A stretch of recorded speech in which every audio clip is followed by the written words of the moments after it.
You're doing fine. You're having a normal day. And then something small happens.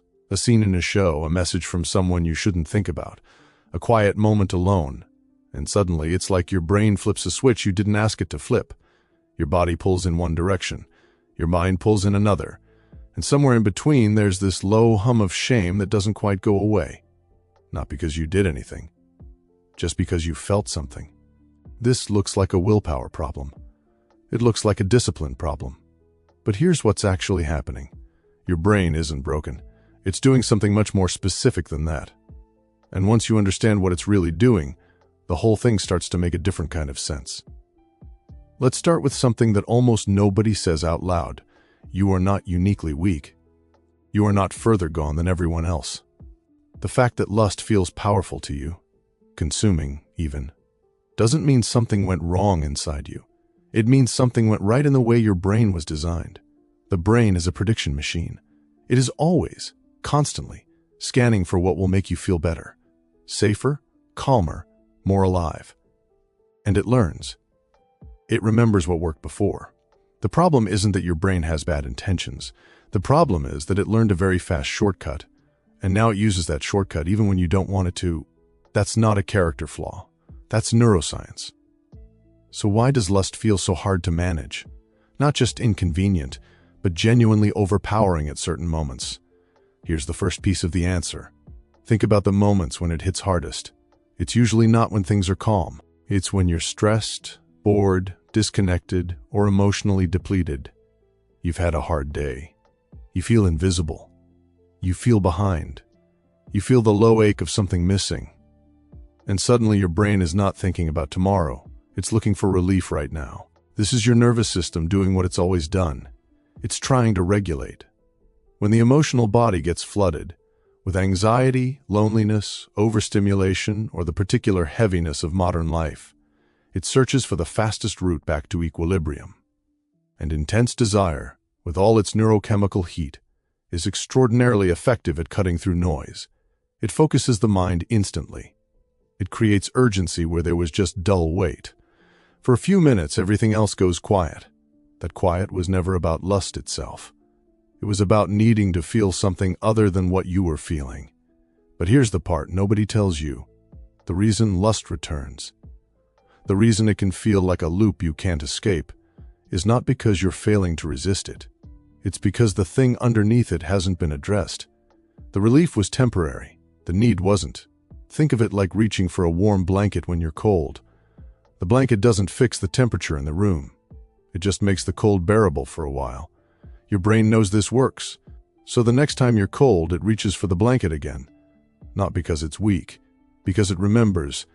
There's a second layer here, and it has to do with something most people never examine. What lust actually feels like in the body. It feels like desire, yes, but it also feels like aliveness.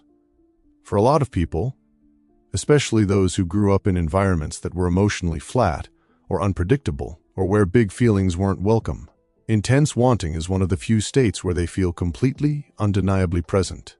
Not numb, not performing.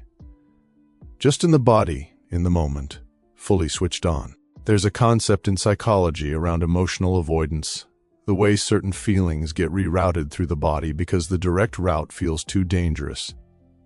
For some people, longing is safer to feel than grief. Desire is more comfortable than vulnerability.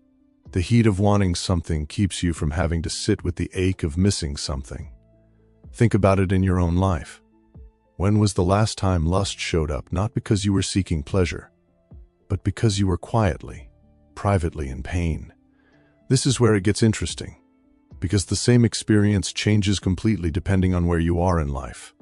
At 20, lust can feel like freedom, like proof of aliveness. It shows up in the body with an energy that can feel almost sacred, raw and urgent and new. At 30, it might start to carry a different weight, something you want to understand instead of just follow. By 40, some people look back and realize the thing they were chasing was never quite what they thought it was. The behavior doesn't disappear, but the brain reinterprets it. What felt like passion in one chapter of life starts to feel like noise in another. What felt shameful starts to feel simply human. This evolution isn't a sign of suppression. It's a sign of depth. The feelings grow up when you do. Here's something worth sitting with. The shame that follows lust often does more damage than the lust itself. That tight, collapsing feeling after. The why did I think that, why did I feel that, what does it say about me spiral, is its own form of pain. And the brain, being the machine it is, will seek relief from that pain too. Sometimes the relief it reaches for is more of the same desire. The cycle isn't lust causing shame causing more lust.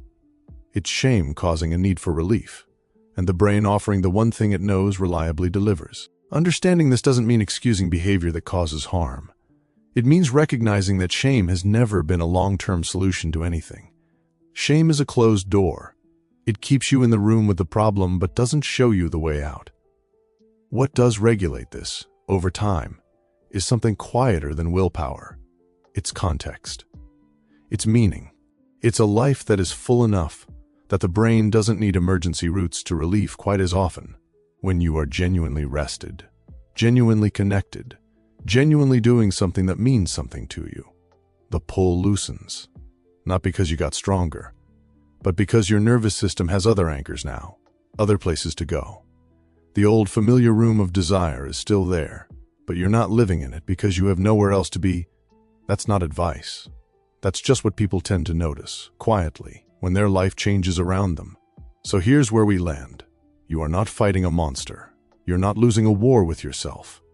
You are a human being with a nervous system that learned at some point that intensity could stand in for intimacy, that wanting could paper over emptiness, that the heat of desire could be an anchor when everything else felt unmoored. That's not weakness. That's adaptation. That's the brain being exactly as clever and limited as the human brain has always been. You don't need to kill anything. You don't need to be harder or stricter or more disgusted with yourself. You just need to understand what's actually happening when the feeling rises, and extend toward yourself the same quiet understanding you would extend to anyone else who was simply trying to feel okay. That's the whole thing, really. You were always just trying to feel okay.